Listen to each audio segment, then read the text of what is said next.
it seems to you now, perhaps have some meaning and value in your life. Not everybody wants to hear that message, and some people say, oh, no, I don't want that, goodbye, and that's the end of it. Right. Other people will hear me out and I'll explain examples, and sometimes they'll tell me about things which, you know, would seem, yes, if we could just obliterate that from our minds.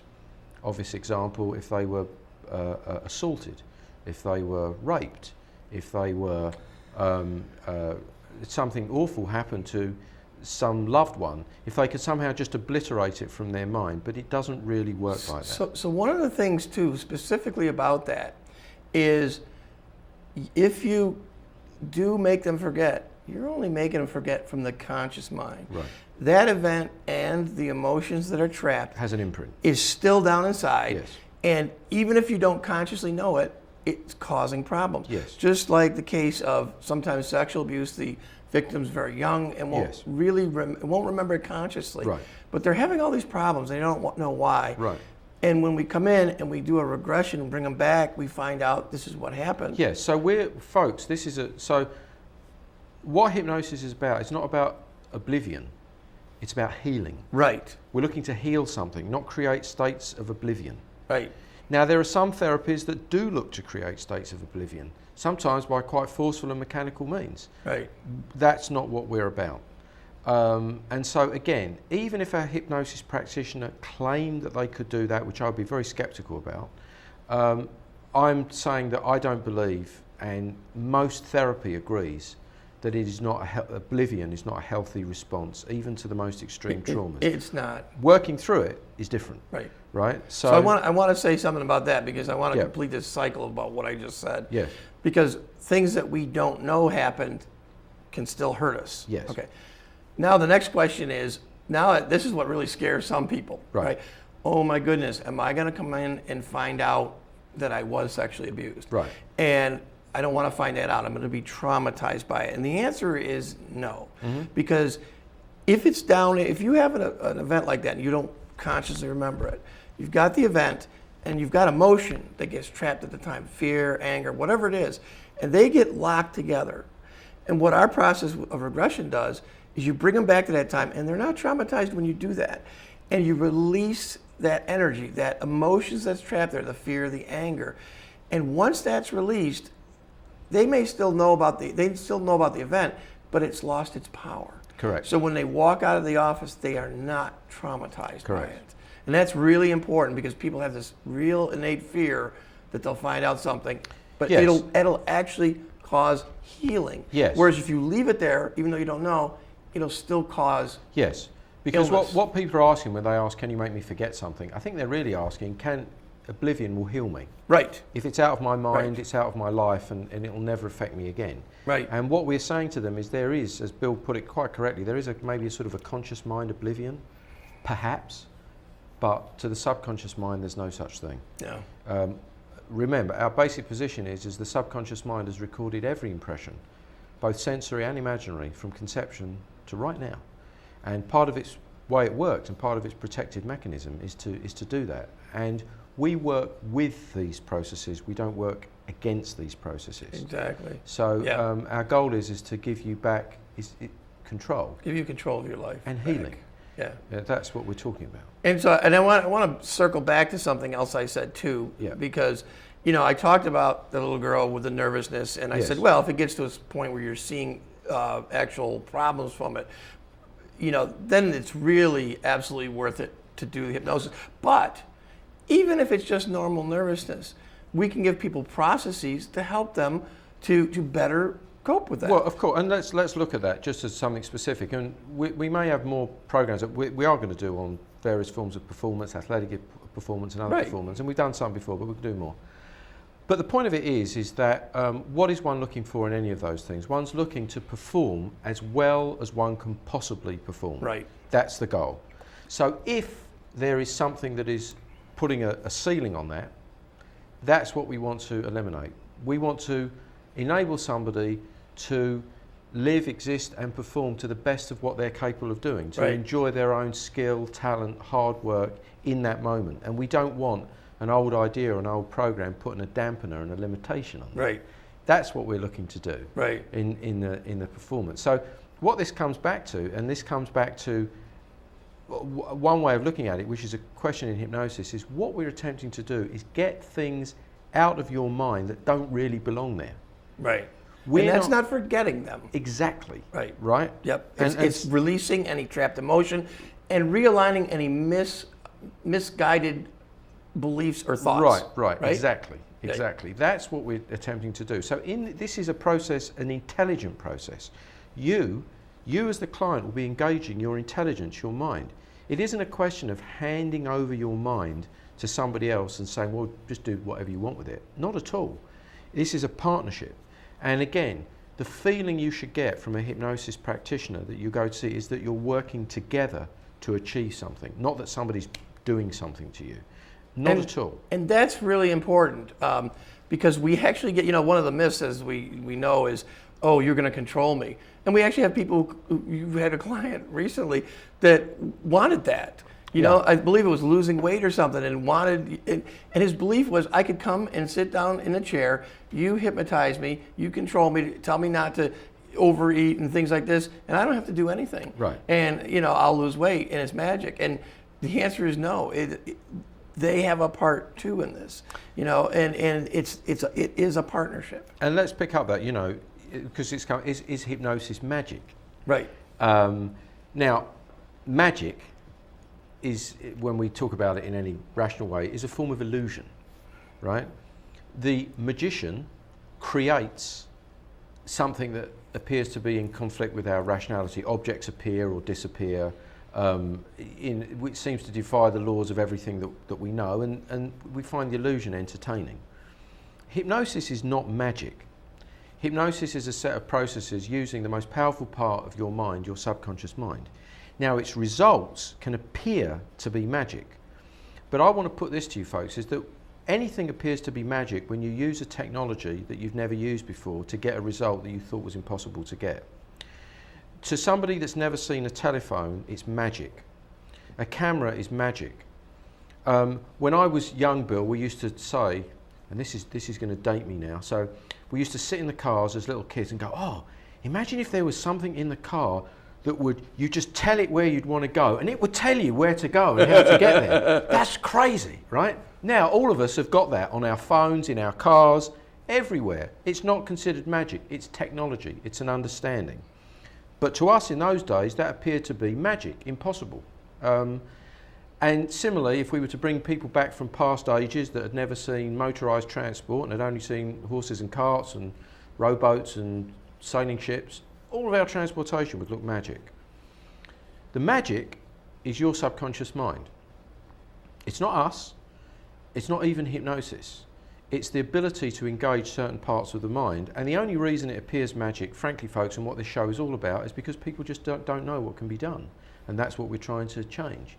Unfortunately, there isn't enough knowledge about what can happen. And it's the change that the person wants. Right. And just to kind of circle to one other thing is, the one thing that always inhibits our business is the fact that people see stage shows. Yes. And it looks like the hypnotist is controlling them, right, and make them do things they don't want. Right. But the fact is, they want to Absolutely. do those things.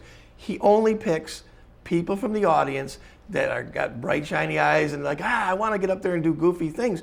So they have already agreed that they will do what, cluck like a chicken, whatever it is. So I remember, this is a very good example, and again, this shows how what we do is a partnership.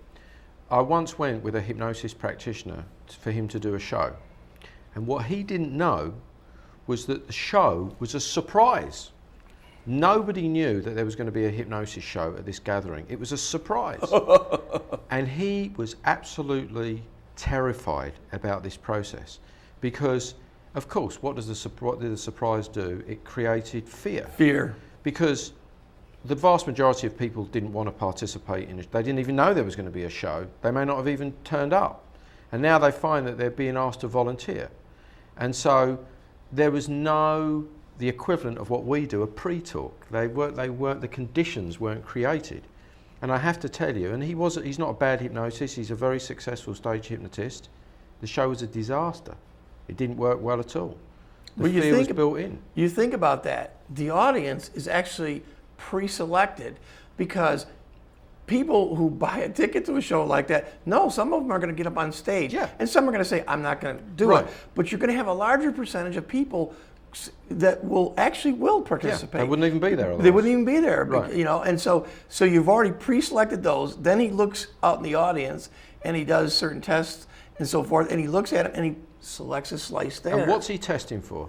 They say he's testing for hypnotizability. Right. Well, yes, he's actually testing for compliance. He's testing for what we've just talked about. Are people going to follow directions? Right. And if they do, are they going to be? That's what he's looking for, because he knows if they follow the directions, the magic in the process is what their subconscious mind is able to create. Right. Because the subconscious mind, in a hypnotic state, is able to change perception. And it's that change in perception that creates the fun and the enjoyability of the show. Right. So, but it's your mind that's changing that and creating that change in perception. So that's what's happening. Right. Now, one of the most common questions that I'm asked is hypnosis going to work alongside something else that I'm doing for the problem that I'm working on? In other words, is it contraindicated to anything else in the same way that some medications contraindicated, or even some therapies? And this is a very, very good and very, very serious and important question, and I want to spend, some time on it. The answer to the question is that hypnosis works alongside almost any form of, certainly medication or therapy that one is engaged in and taking, and very often it's completely complementary and it enhances the effects of many of them, but not all. So one of the questions that I ask people is what medications they're taking and why they're taking that medication, what the reason is. And the reason I ask them is because it's not that hypnosis cannot work, but in the hypnosis process that we use, very often people have to be in touch with feelings, emotions and sensations. And the objective of some medications, either directly or by a side effect, is to limit that response. And because it limits that response, it can limit the way that we can be effective.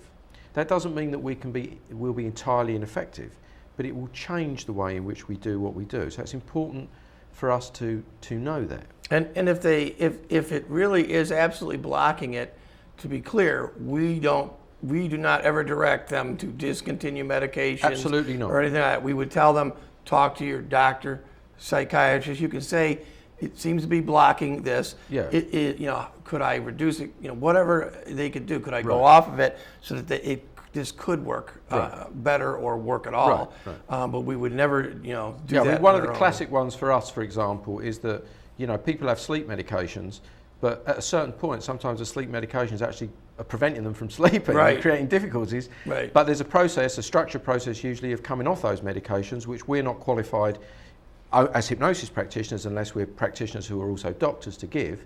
And so their prescriber, if they want to come off that medication, have to come off, advise them as to how to come off it in a structured manner. But we're using our processes to help them achieve what they want to achieve, getting to sleep, Right. whatever it might be. So again, this is where your hypnosis practitioner will discuss with you or liaise with your medical advisors and practitioners in your team to help ensure that what we do works alongside. So now here's the other thing. I know we had a client, you and I worked together on it, Right. Smoking. Mm-hmm. And I believe that they spontaneously, after we'd done the first session, I think decided to use the patch and decided to do this and that. And I know you were very clear that you did not want them to start something different. That's absolutely Start something right. That's new. a great example. Thank you for that, Bill. Yeah. That's an instance. So, for example, hey, if you're going to stop smoking, well, look, I might as well use the patch and the gum and throw in some hypnosis there. And our answer is, use Wellbutrin. And use, Chantix or whatever it might be. whatever it is, yeah. And it's like, no, that doesn't work in hypnosis. For that process, let's say you were on Chantix and there's a process of coming off that and it's not working for you, it's only partially worked, you come off it in a structured way.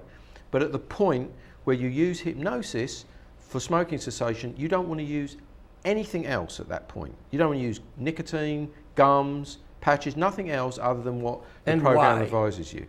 because because they are actually going to reinforce the ideas that you need all these things to be able to continue your life or to continue working forward, and you're not going to discover the truth, which is that using these powerful processes, your body and mind can return to normal. Because, folks, in case you're wondering, it ain't normal to smoke. Right. Smoking is not normal. Right. Right. And personally, I think if you're doing those things, and you can agree or disagree, is you're basically giving a suggestion to your subconscious Absolutely, mind that Bill. This process might not work. Exactly. And when you start throwing this, it goes back to those attitudes that we always talk about, is that you can't hope it'll work. Right. You have to go in with the idea. You can have doubts, but you set them aside. Right. Go in with the idea, I like that suggestion. I know it's going to work for me. Right. And if you do these other things, you're given the opposite suggestion. Exactly. Right. Yeah. And this is another thing. So in fact, my mentor, he was very keen that when people work with him, he used to have a great line. He used to say, "You can fire me at any time, but when you're working with me, on certain things, just work with me." That didn't mean, of course, that if they were taking medications for other things. No. But there are certain things that are contraindicated. Now, what's an example? Let me have an example. People ask me, well, is talk therapy contraindicated? And my answer is, and again, different practitioners have different views, but my answer is no. Talk therapy is not contraindicated to what we do. In fact, there's a very good complementary relationship if one understands what the various roles of things are. And this is very, very important. Some hypnosis practitioners believe that hypnosis is the answer for almost everything, and I'm not one of those people. I believe it's a very powerful answer for certain things. But I will also say that some people think that talk therapy of various types is the answer to everything, and I don't believe that either. Right. They have specific roles. Let me give you an example. Somebody has come to me and asked the question, well, can hypnosis help my boyfriend, my girlfriend and I get on better, my wife and I get on better? And the answer is no, not really. Hypnosis can help you deal with particular anxieties or stresses that you might feel, which may help enhance that relationship. But if you're having difficulty with your relationship, you need to talk to perhaps a marriage guidance counsellor or somebody like that. That's not what we do. Right? That's not going to help. Now, if you lower your anxiety, will your relationship get better? Yes, it may well do, but we're not working on that directly. That's not our field. So I want to say one thing, and I want to ask you too, if you can give an example. Is one of the things I've found about talk therapy. Some of the things that we do, like phobias, when you're doing regression work for different things like that, one of the things that you have to have for success is the courage to go after. Yes. Go after what's causing it. Yes. Right. And sometimes people lack the courage, and sometimes I've found that the talk therapy can get them to the point where they have enough resolve, have enough courage that they are willing to go after it. So a very important point. It's a real good thing as a way to do the hypnosis. Right. But now can you give a specific example about where it was complementary, where they were going to see a therapist, a psychotherapist, and they were seeing you, and what how that did complement each other? Well, I mean, let me give a very simple example. I think it's a simple example. One of the things that you've heard before is that we sometimes deal with a behaviour called cutting. This is where people inflict injuries on themselves. Right.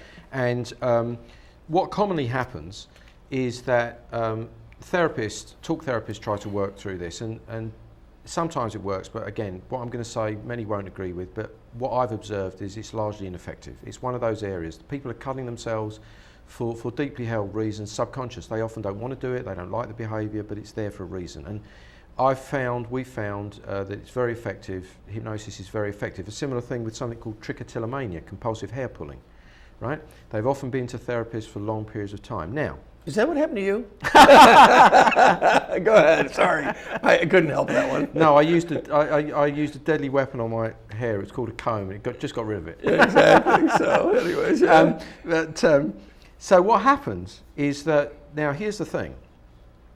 We can often in hypnosis very, very effectively deal with that compulsion to cut, to pull, and to do those things and end. But after that, sometimes people will want to go along and talk with a talk therapist about something else in their life that's troubling them, which appears to have been connected. Let me give you a specific example. Yeah, that's what I want. I worked with a young woman. She was a marvellous hypnotic subject. I mean, she was excellent. When I say young, she was just short of 16. She'd been cutting for some years. Her therapist, in exasperation, referred her to me because they hadn't had any success, and it took, I think it was 2 sessions, and it was done. But she revealed later that her mother, she told me, drives me crazy. Now, I can't do anything about that in hypnosis. Right? And when her mother drives her crazy, she gets, angry and one of the only things she felt she could control was because her mother was very controlling, was injuring herself. The controlling relationship between herself and her mother is something that her therapist has to deal with her and her mother. It's not for me to deal with, right? I can deal with that compulsive behaviour because however troubling she finds that, it's still not a good idea for her to be cutting herself with razor blades across her own body or pulling her hair out so she has no eyebrows, eyelashes or hair anymore. It doesn't matter. We can deal with that, and we can get to the the subconscious programs that are governing that. But there's therapy work there, and that's not my bailiwick. That's not what we do. Plus, in those cases, we always want the therapist to know that they're working with us too. Yes, absolutely. And we might talk to them. Yes. So that we make sure that they understand what we're doing and where the lines are and so forth. Now, here's the other side of it, and the controversial thing, perhaps, I'm going to say. One of the things that frustrates me is where talk therapists work with certain problems which we can deal with very, very easily and quickly in hypnosis, which, I'm sorry, they either can't deal with or it's very, very ineffective. An obvious example is one that we just talked about, bedwetting, enuresis. Very often we can deal with that in a session, 2 sessions, sometimes more, but it's very often very straightforward. And I'm talking about bedwetting in children. Therapy might take years and years and years and deal with it and never deal with it at all, if it's effective. Another example is simple phobias, fear of heights, fear of insects, fear of reptiles, fear of whatever. We can often deal with that in hypnosis very, very quickly.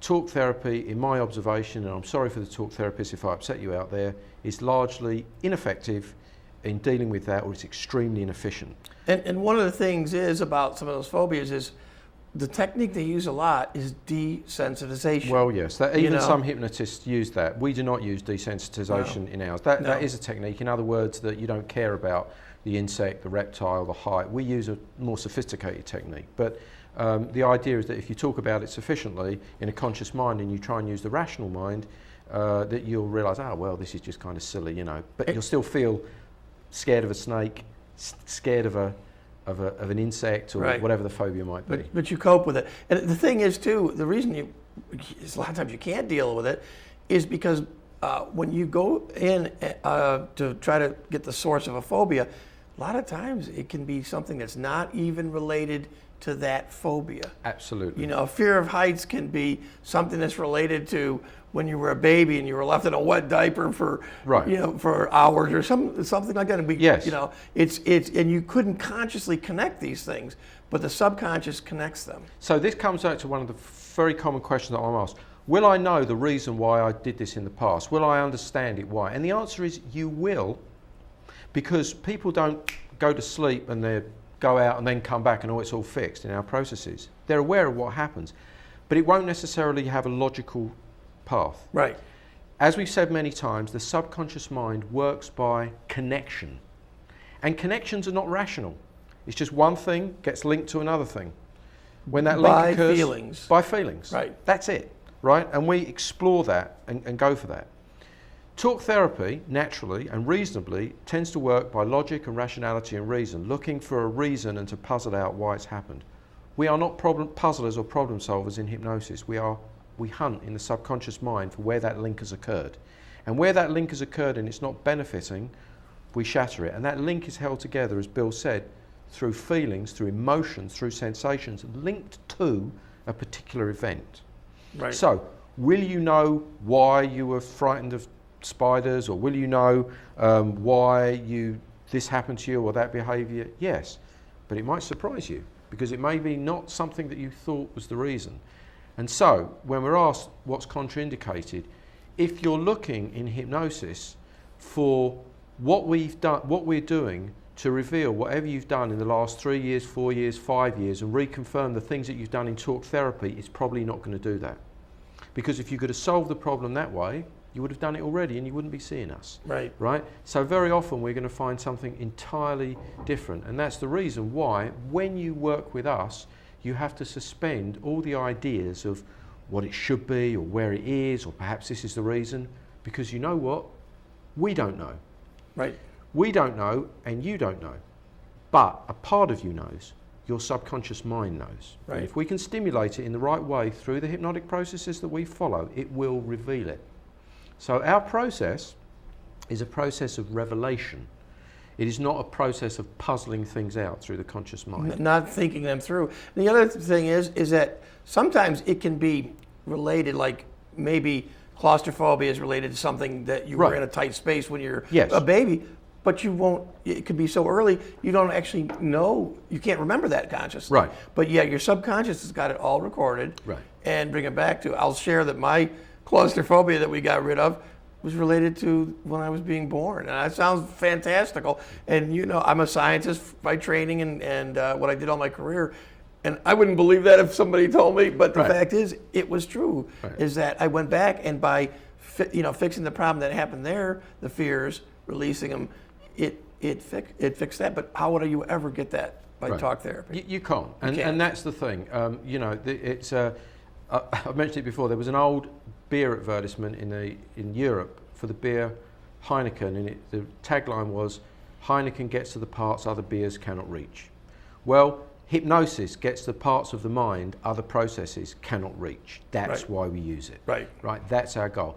And from our perspective, it's one of the most powerful and effective tools to do it. In fact, I don't know of any tool, including meditation, mindfulness, conscious awareness, that gets to certain parts of the mind more effectively and more Than easily. this. And not just more effectively and more easily, folks, but safely. Right. Very, very, very safely. And one of the things that you'll find if you look and research it is it's well known in medical fields that hypnosis is an extremely safe practice. Right. Which is, you know, one of the first of the Hippocratic Oath, first, do no harm. Right. So that's what we look to do. Well, we hope that that's been valuable to you. We're going to deal with other key questions. On the next, we're going to pick up our topics, our centralised topics on the next few shows where we focus and deal with a specific area that is helped by hypnosis. We hope this has been useful to you, fun to watch. And if you have specific questions, contact us through the show and we'll be happy to answer them on future shows. Until then, thank you for watching me, Neil Myers, hypnosis practitioner, my colleague Bill Miller, hypnosis practitioner, on this edition of Hypnosis Helps.